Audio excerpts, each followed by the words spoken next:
Okey hampa, yang mana yang suka duk masak time camping, lepas tu barang-barang dapur semua duk ambil hak rumah punya, hampa kena tengok video ni sampai habis. Ni hampa, kita punya set utensil tau hampa. Hampa nak tengok tak dalam dia ada apa? Jom Alin nak tunjuk dekat hampa. Okey, ni hampa, kita punya set utensil. Ada apa je dalam set utensil ni? Jom Alin nak tunjuk apa. Kita ada sebanyak 8 barang tau dalam ni. Satu, kita punya beg. Kedua, Alin akan bagi dekat hampa gunting sekali dengan dia punya cover tau. Tiga, Alin akan bagi pisau kat hampa sekali dengan dia punya cover. So, hampa tak payah risaulah kalau anak-anak hampa main benda tajam, takut dia tertojoh kemah hampa bagi terkoyak ke apa ke. Jangan risau, kita bagi dengan cover dia sekali tau. Yang keempat, kita akan bagi bag ni dekat hampa. So, hampa boleh lah nak potong ayam ke, nak potong sayur ke, apa pun tak ada masalah tau.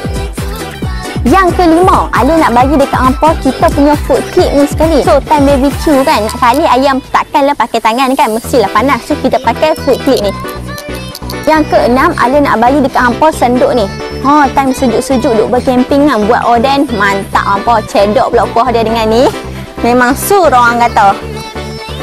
Okey, yang ketujuh, Alin bagi dekat hampa kita punya sudik ni. So, nak time bercamping, anak lapang mesti nak goreng ikan kan. Goreng ikan ke, goreng telur ke, apa pun tak ada masalah. Hampa boleh guna kita punya sudik ni, terbalikkan hampa punya makanan.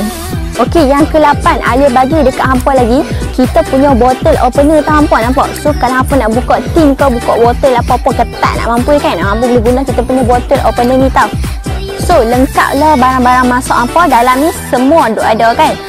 So, tak payah duk usik barang dalam rumah lah. Habislah bawa ke camping, habis semua duk hilang habis kan.